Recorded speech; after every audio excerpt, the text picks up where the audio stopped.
There comes a time when you realize that what keeps you from peace is not the world, not the people around you, not your past, but the quiet patterns that live within you. Patterns not of malice, but of habit, of protection, of confusion. Patterns that seem to whisper you into shrinking, into doubting, into hiding. We call it self-sabotage. But beneath that name is a much deeper invitation to see clearly, to feel fully, to remember what you are beyond the voice of fear. This audiobook is not about fixing yourself. It's about seeing that the part of you that thinks you need fixing is the very thing standing in the way of your truth. These chapters are not steps to improvement. They are doorways back to what was never damaged. They are reflections that help turn off the false noise and turn toward the stillness that has always waited beneath. You do not need more motivation. You need less noise, less pretending, less becoming. This is your call to return, to sit with what's real, to stop lighting fires inside yourself and calling them warmth. The switch has always been in your hands, but the truth is, it was never on to begin with. Chapter 1. The moment you turned away. There is always a first time, a moment that goes unnoticed. Not because it was small, but because it was quiet. It wasn't an explosion. It wasn't dramatic. It was a shift, subtle and soft, where you stopped, listening to what you deeply knew and turned toward something more familiar, more acceptable, more practiced, more safe. That was the moment you turned away. Not from the world, not from others, but from yourself. You didn't know it at the time. You were surviving. You were adapting. You were learning the language of approval and control, of should and must, of guilt and reward. You were building a self, brick by brick, based on what would protect you, what would get love, what would avoid shame. You built it well, so well that even you began to believe in it. You wore it until you forgot there was anything underneath, and each time the voice inside said, "Wait," or "Breathe," or "This isn't you," you turned away. You told yourself it wasn't the right time, that you'd come back later, but later never came. Because the more you turned, the harder it was to remember you ever had a choice. Turning away became the habit, a way of being. It wasn't loud. It was just constant. In conversations where you laughed while something in you cried, in choices that impressed others but quietly betrayed your core, in moments where you knew what you felt and spoke the opposite. This wasn't weakness. It wasn't failure. It was learned forgetting. And underneath it, something always remained untouched. That something is still here. It didn't go anywhere. It didn't punish you for leaving. It didn't grow bitter or cold. It simply waited, like an open door you stopped noticing, like a breath you forgot to feel. It is not angry. It is not hurt. It is just waiting to be turned toward again. But to turn toward it now means to stop, to pause in the middle of the machinery you've built and ask what it's all protecting, to stop believing that being accepted means being safe, to stop imagining that silence is dangerous, to stop mistaking control for peace. It means standing in the fire of your own gaze and not looking away. Not because you must, but because you are finally ready. And when you do, when you face what you left behind, you may expect pain. You may brace for judgment. But that's the old voice talking. That's the same voice that taught you to leave in the first place. What you'll find instead is stillness, acceptance, something so vast and open it does not need to forgive you, because it never condemned you. It never forgot who you are. This is where healing begins. Not with becoming better, but with returning to what has always been. Not by fixing yourself, but by no longer betraying what you know. That knowing may feel small. It may whisper, but it is not fragile. It is the foundation of everything real. Every time you turned away, it stayed. Every time you lied to fit in, it remained true. Every time you collapsed, it remained whole. You do not need to fight the part of you that turned away. It was doing what it thought was best. It was protecting a younger version of you. But now, that protection has become a prison. You've outgrown the mask. You've outlived the lie. And the pain you feel now is not a punishment. It's the friction between who you've been pretending to be and who you've always been underneath. To return doesn't require strength. It requires honesty, the courage to feel, the willingness to not run this time, not from the ache, not from the truth, not from the stillness that says, this is who you are. Even now, you are not behind. You are not late. You are not broken. You are simply remembering. And each time you stop, breathe, and look gently at what you tried to leave behind, you are turning back. Not to a version of yourself, not to an identity, but to the presence that has been quietly holding every version, every identity, every moment of forgetting. And in that turning, there is no shame. There is only return. Chapter 2.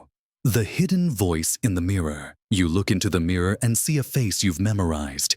You know the angles, the curves, the expressions. You know how to smile in the way that others expect. You know how to look strong, even when you feel empty.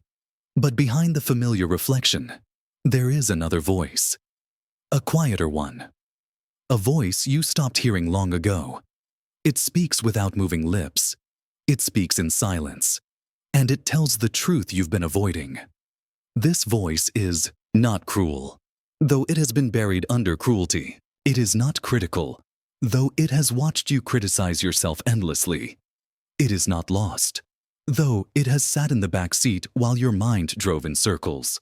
This voice is the untouched part of you, the witness, the seer, the presence that remembers the whole truth. It watches you wear masks. It watches you perform, conform, defend, shrink. It does not judge. It waits, patiently, until the moment you are willing to see. The hidden voice in the mirror is not dramatic. It is not loud. It doesn't beg for your attention. That's why it's so easy to ignore. It doesn't shout like the world. It doesn't echo like trauma. It whispers in the stillness, in the quiet after a sob, in the pause between decisions. It does not argue with your thoughts. It watches them, like clouds drifting across the sky. It knows they are not you. It knows you've forgotten. You've been told to build confidence, to speak up, to change your thoughts, to become better. But all the while, this voice has been underneath those efforts, asking nothing of you. It does not need you to become better. It needs you to remember that you were never broken. It doesn't require transformation.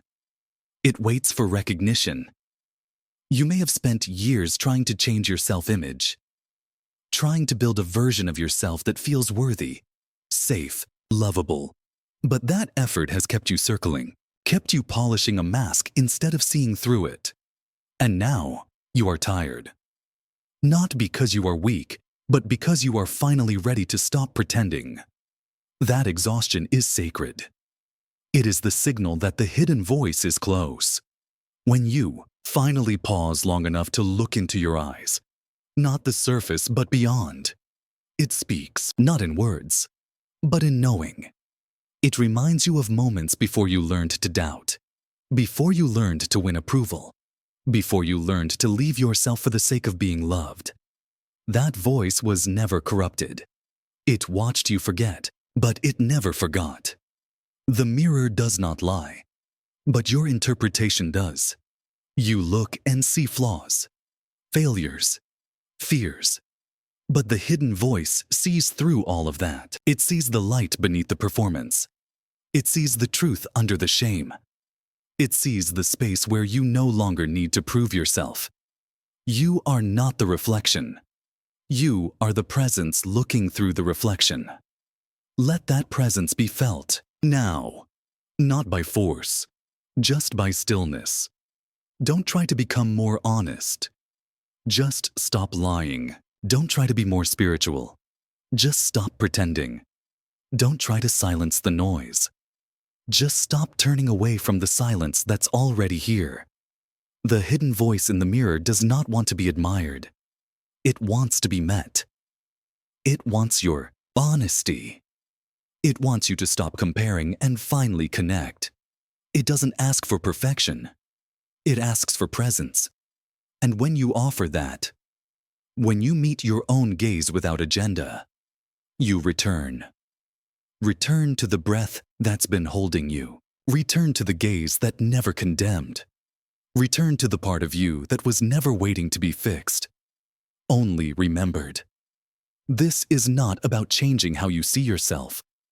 It's about realizing that the one doing the seeing is not who you thought you were. That one, the hidden voice, was never broken, never afraid, never lost. And now, it is ready to be heard. Chapter 3. When the mind wears a mask. The mind does not wake up each day intending to lie. It wakes up ready to protect, ready to defend the image it has crafted, an image shaped by years of memory, pain, fear, expectation, and longing. This image is not the truth of you, but it has been worn for so long that it moves like skin. The mask is familiar. The thoughts beneath it are loud. And so, the mask becomes identity. You play your part well. You become the achiever, the helper, the strong one, the broken one, the victim, the fighter. Not because you want to deceive, but because somewhere deep inside you believe it's safer that way. You believe the mask gives you a place, a purpose, a right to exist. The mind holds the mask not out of malice, but because it forgets that you are already whole. The mask is subtle. It doesn't scream. It shows up in your posture, in your smile, in the things you say when you don't mean them, in the things you don't say when your soul is crying out. You perform because you're afraid the truth beneath the performance won't be accepted. You conform because the realest part of you was once rejected. And now, the mind protects that wound by pretending it's not there. But masks are heavy. They require energy. They require strategy. They require you to constantly adjust yourself to the world around you. And slowly, without even knowing it, you begin to lose the one wearing the mask. You begin to believe the performance. You begin to disappear beneath the noise. You do not need to tear the mask off. That is not how this works. You do not need to fight it or shame it. You simply need to see it. See how it moves. See when it appears. See how it tries to protect you. And most of all, see that you are not it. You are what sees it, what notices, what remains when the mask slips. There is nothing wrong with having learned to survive. The mask is not your enemy. It is a creation, born in response to pain. But the time for hiding has passed. The need to shrink is over. You are being called to lay it down. Not all at once, not with violence, but with presence, with honesty, with the kind of attention that no longer needs to perform. The mind may resist. It may tighten. It may tell you that the mask is needed, that the truth is too much. Let it speak. Let it unravel. Let it shake and fall apart. But don't believe it. Just listen. Just watch.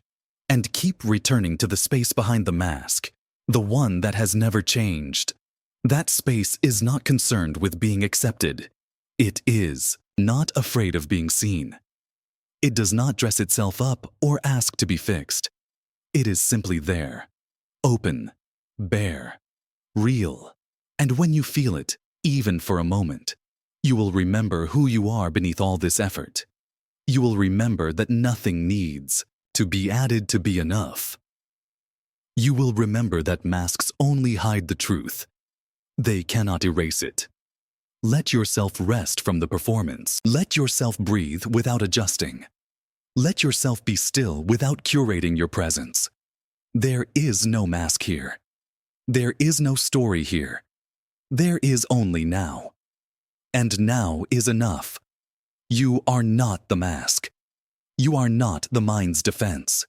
You are not the roles you've played. You are what watches. You are what remains. You are what lives beneath. And it is time to return. Chapter 4. Behind every fear, a signal. Fear often appears as a wall, a limit, a reason to turn back. It tightens your chest, clouds your thoughts, rushes your heart. It arrives like a warning, loud and urgent, demanding your attention. But fear is not the enemy. It is a signal. A flare rising from the hidden parts of yourself asking to be seen. Not to be conquered or crushed, but to be understood. Behind every fear is a deeper truth. Something you left behind. Something you were taught to abandon. A feeling that was once too much. A truth that was once unsafe. And so you turned from it. And in that turning, fear was born. Not as punishment, but as memory. Not as failure, but as protection. The fear is not just about the thing in front of you. It is a doorway to something older, something softer, something more sacred. You've been taught to resist fear, to overcome it, outsmart it, push past it. But fear grows louder when ignored. It sharpens when rejected. Because it doesn't want to stop you. It wants to show you something. Something about what you still believe. Something about where you still hurt. Something about what you think you are and what you are not. Every fear is a teacher in disguise, speaking in the only language it knows.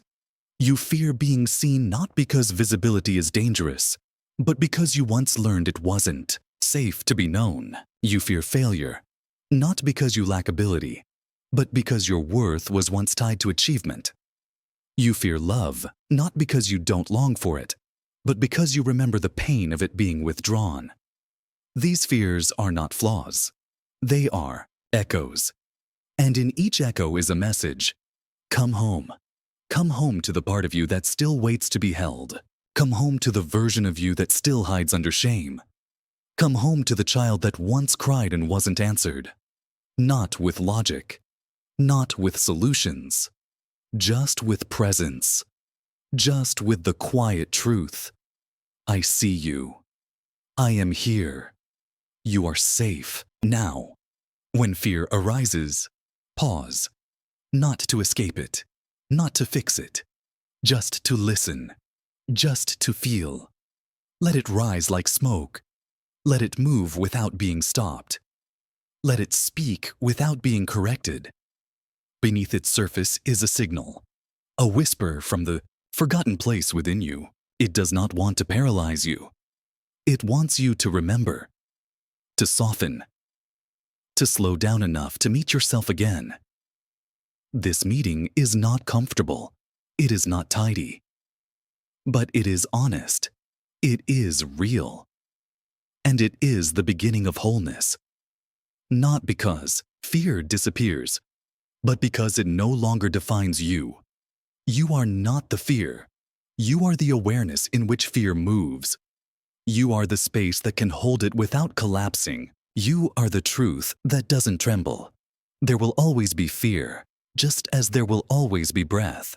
But fear does not need to lead you. It can walk beside you. It can speak without commanding. You do not need to be fearless. You only need to stop running. Behind every fear is a signal, not a stop sign. A guidepost. It points inward. It points deeper. It points home. Let yourself follow it. Not into more pain, but into more presence. into the place where fear no longer means danger. It simply means there's something here that matters, something you're ready to see, something you're finally willing to feel. You do not need to push through fear. You only need to stay. And in the staying, you will see. It was never trying to stop you. It was always trying to bring you back. Chapter 5. The Myth of Being Broken. You have been told, directly or indirectly, that something about you is not enough, that something is missing, that your pain is a flaw, that your doubts are weaknesses, that your sensitivity is too much. And so you began to gather these messages like stones, carrying them without question. You wore them as truth, as identity, as proof that what you feel inside must be wrong. But it was never true. It was a myth, a misunderstanding. The story that says you are broken is the deepest lie you've ever believed. You were never broken. You were responding. You were adapting. You were surviving the only way you knew how. You built patterns around the pain, not because you failed, but because you needed to stay safe. Those patterns were intelligence. They were creativity. They were love. Misunderstood, perhaps, but love all the same. And now, they are no longer needed. But that doesn't mean you are broken. That means you are ready. You are ready to stop making your pain your personality. You are ready to stop decorating the cage. You are ready to stop calling your wounds your identity. Because none of that is who you are. The pain was never a problem. It was a messenger. And now that it has been heard, it can rest. And so can you. The myth of being broken lives in the voice that compares. In the voice that says, they're ahead, or you'll never be enough. It lives in the silence you learned to keep. In the feelings you were told were too loud. It lives in the moment you blamed yourself for being hurt. But it only lives there because it has never been questioned. Once seen clearly, it dissolves, because the truth is, you've always been whole. Wholeness does not mean you don't hurt. It does not mean you don't forget.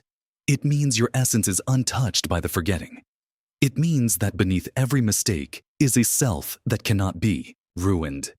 You don't have to become whole. You only have to recognize that you already are. And when you do, the mask begins to loosen. The performance begins to slow. The fight begins to end. There is a you underneath all of it. A you that never learned to fear. A you that never felt unworthy. A you that does not need approval or validation or permission to exist. That you is not an idea. It's not a belief. It's a presence.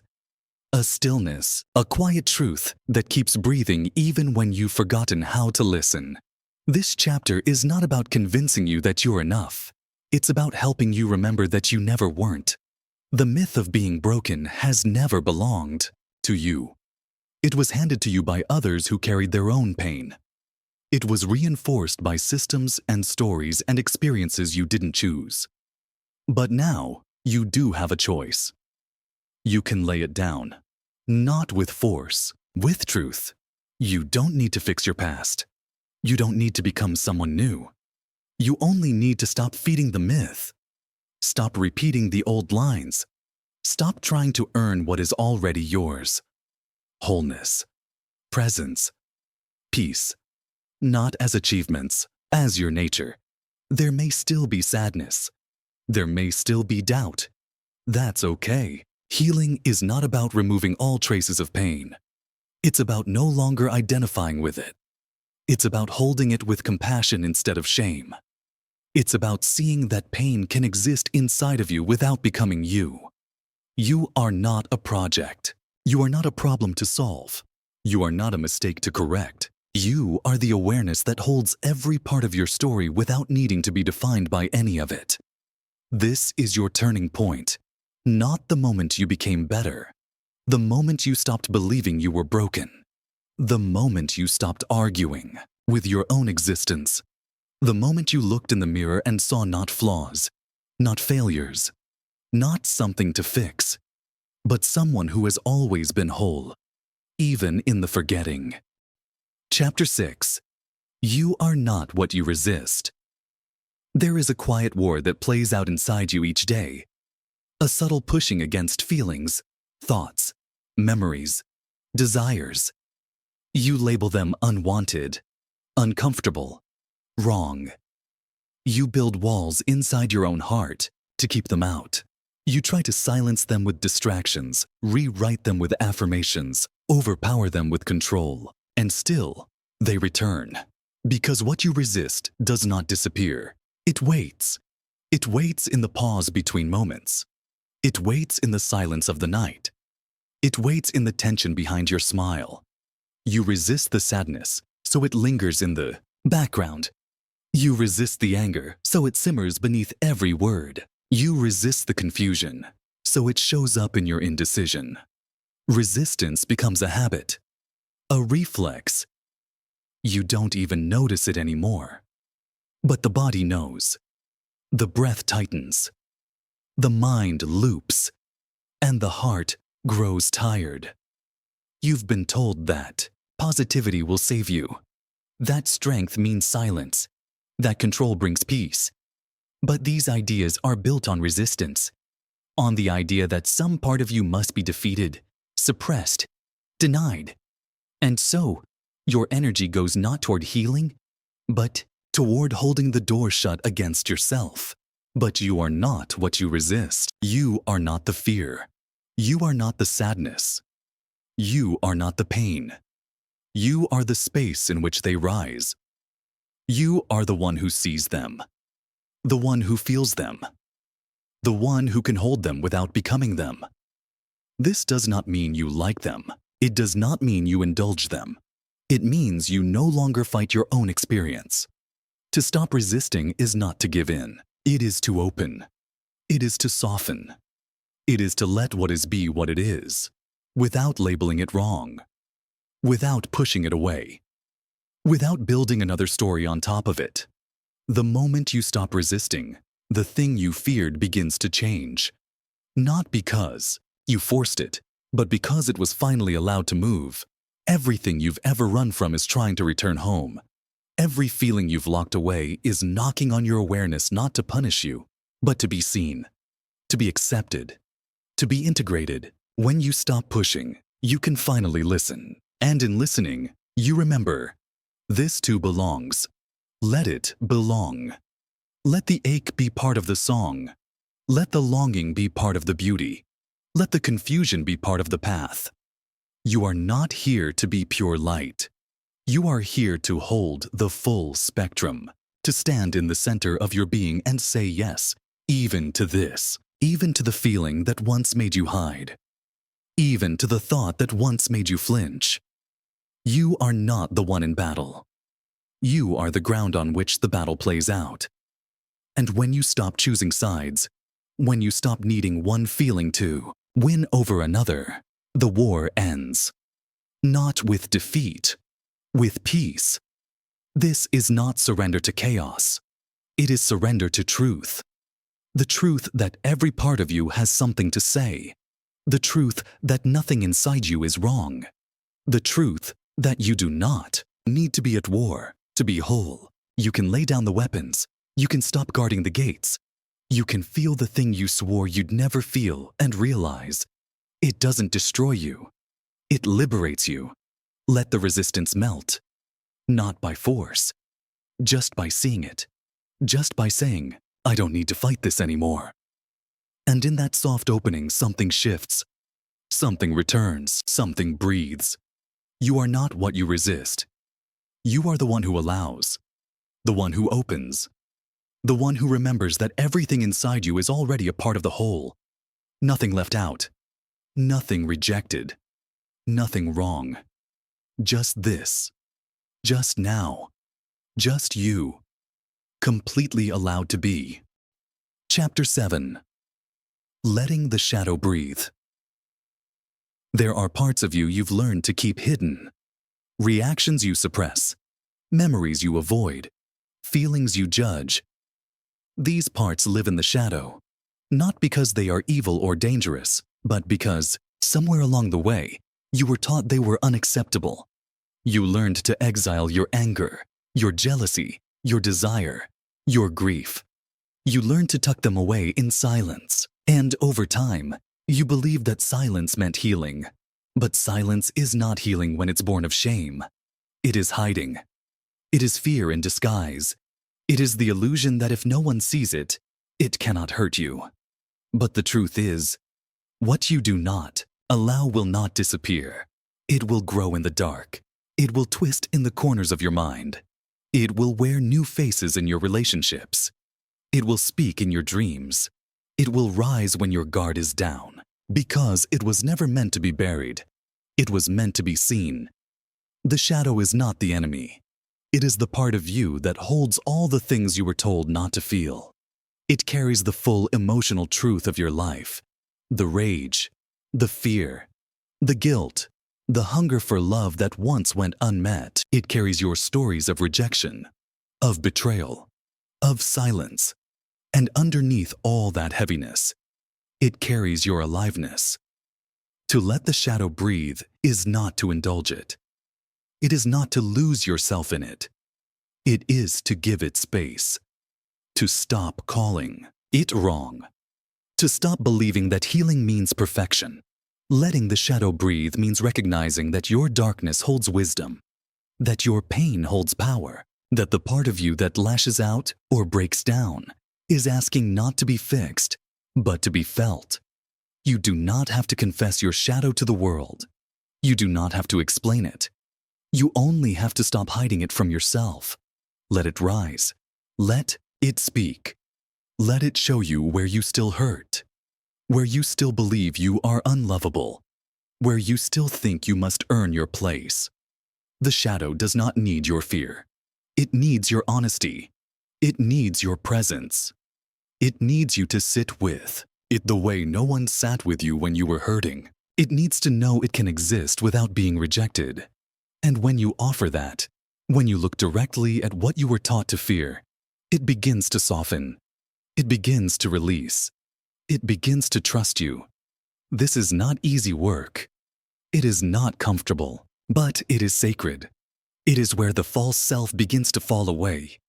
It is where the mask loses its hold. It is where your truest self begins to return. Not just the light, but the full, raw, real presence that has been hidden underneath the performance. Letting the shadow breathe is the beginning of wholeness. It is where your fragmented parts begin to come home. It is where you stop pretending, where you stop managing yourself like a project, where you stop needing to be liked and start needing to be real. You are not broken because you have a shadow. You are human. You are not unworthy because you feel rage or sorrow or longing. You are alive. And aliveness is messy. It is wild. It is divine. There is nothing inside you that cannot be met with love. Nothing that needs to be thrown away. Nothing that makes you less. The shadow is not the thing keeping you from peace. It is the doorway to it. If you have the courage to feel, to face, to stay, then what you fear will no longer hold you. It will free you. Let the shadow breathe. Let the pain speak. Let the part of you you've buried find the light again. It is not here to destroy you. It is here to return you to your wholeness. It is here to show you that even your darkness is sacred. Chapter 8.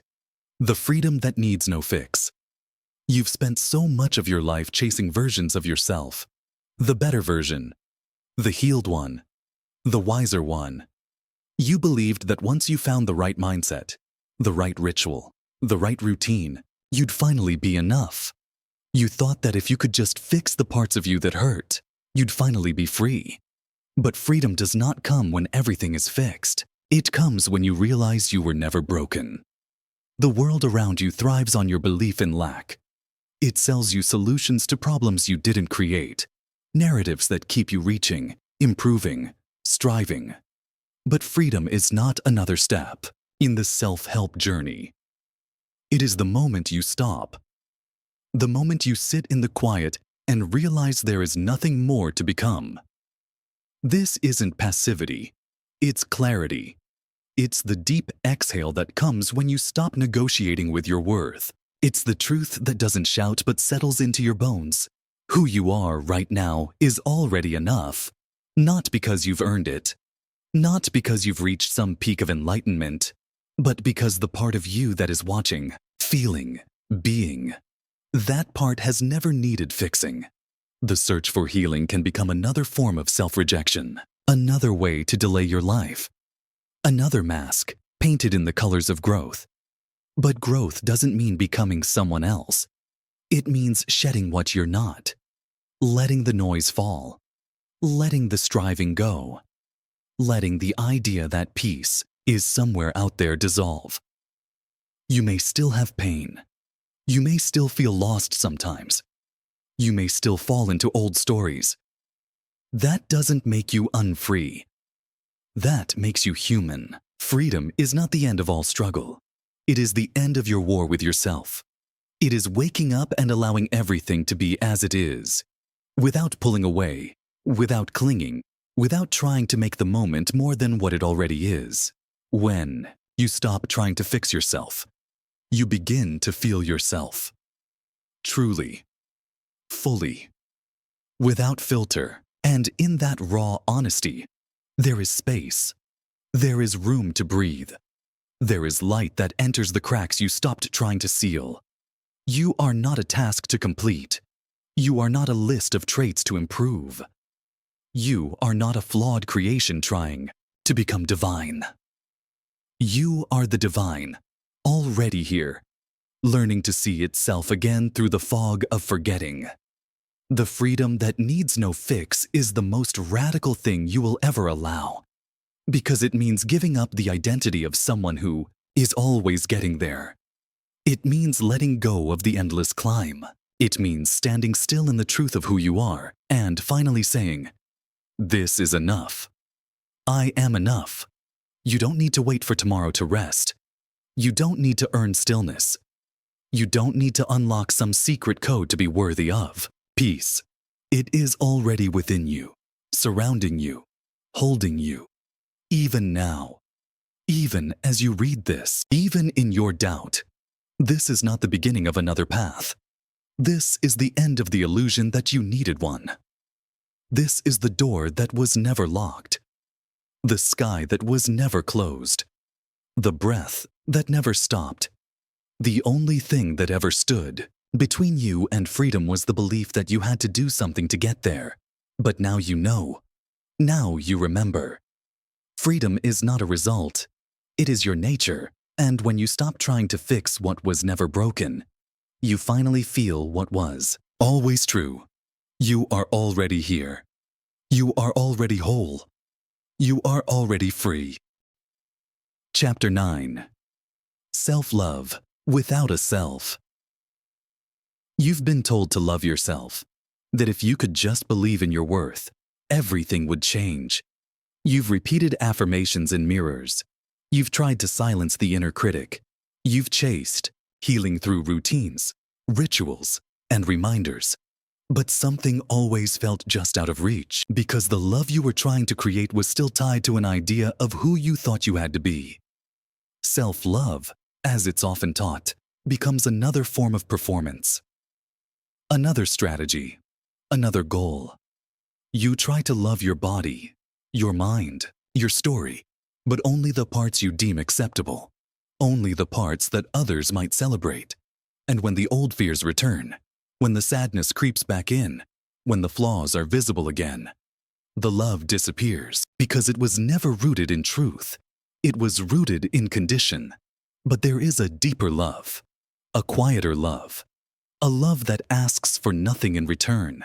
It does not come from building a stronger self. It comes from seeing through the self entirely. It is the love that remains when identity fades, when achievement stops, when the story unravels. It is not personal. It is not about your reflection or your resume. It is the love that arises from presence itself. Self-love without a self is not a rejection of who you are. It is the end of the belief that you are only your thoughts, your roles, your wounds. It is the remembrance that what you are is not a collection of labels, but the awareness in which all those labels rise and fall. And that awareness, quiet, still, spacious, has never stopped loving. It doesn't need a reason. It doesn't wait for perfection. It doesn't measure you against a standard. It simply is.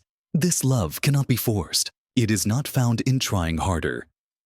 It reveals itself when the trying ends, when you sit in the silence long enough to feel what has always been there, when you stop telling yourself who you should be and allow yourself to simply be. This love is not a reward. It is your nature, uncovered. And when you touch it, even for a moment, everything shifts. You no longer need validation to feel whole. You no longer need to defend your worth. You no longer need to prove anything to anyone, not even yourself, because you are resting in the only truth that never changes. You are not a self trying to love. You are love itself, aware of itself. This doesn't mean the old stories vanish. They may still whisper. The mind may still compare. The pain may still echo. But now, they are held. Now, they are met with something deeper than understanding. Presence. Now, they rise and fall in the space of love, without sticking, without staining. You stop fixing and start feeling. You stop reaching and start resting. You stop building and start being. And in that being, love becomes not something you do, but something you are. Not something you give to yourself, but something that flows through you, as you. Self-love without a self is not a contradiction.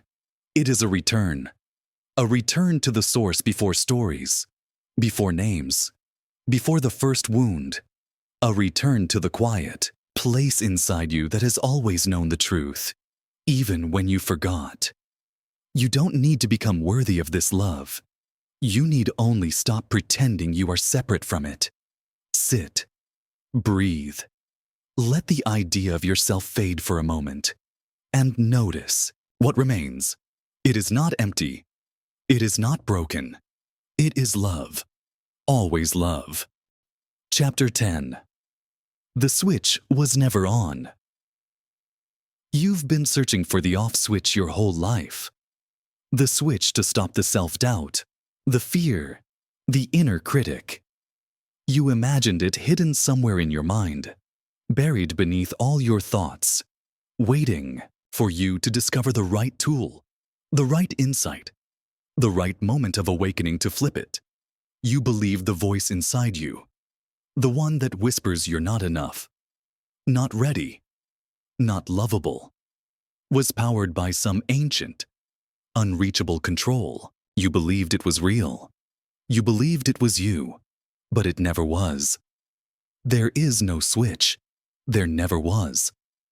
The sabotage, the anxiety, the inner struggle, none of them are powered by anything except attention. The moment you look, really look, with the eyes of truth, you see that the mechanism you thought was keeping you stuck is only a loop made of belief. No power source, no foundation, just thought feeding thought, fear echoing fear, story sustaining story. You were not wired for suffering. You were taught to suffer, taught to identify with pain, taught to perform for love, taught to measure your worth in the reactions of others. The system you've been trying to shut down was never built into you. It was installed. And now you are remembering that you don't have to maintain it anymore. The voice in your head that sabotages, hesitates, panics, doubts. It doesn't need to be fought. It needs to be seen, fully, without resistance. Because when seen clearly, it unravels. It reveals itself to be hollow, not worthless, but weightless, empty of threat, empty of truth, empty of self. You've believed for so long that this noise meant something about you, that it was your deepest self speaking. But now you know The voice was a recording, a habit, a survival mechanism echoing long after the danger passed. And the moment you stop believing it, the moment you stop energizing it, it fades. Not all at once, but naturally, like fog in the morning sun. The switch you've been looking for is not something you flip. It's something you stop reaching for. It's the moment you stop trying to manage the noise and simply let it be. You let it talk. You let it hum in the background. But you no longer follow, no longer obey, no longer identify. This is not suppression. This is liberation. Because you're no longer at the mercy of a machine that doesn't exist. You are no longer a victim of your own mind. You are the space in which the mind happens. And that space was never bound by thought, never powered by fear, never dimmed by shame. The most powerful realization is not that you can change the story. It's that you don't need to believe it at all. You can listen without agreeing. You can feel without becoming. You can watch without reacting. That is freedom. And in that freedom, the energy that was once spent managing, performing, fixing, surviving, it returns to you. It returns to the body. It returns to the breath. It returns to the silence that never moved, never judged, never broke. The silence that was always there, waiting. You are not behind. You are not broken. You are not late. You are simply awake now. You are present now. And in that presence, the illusion dissolves. The grip loosens. The old machinery winds down. There's nothing left to turn off, because the switch was never on. Thank you for listening.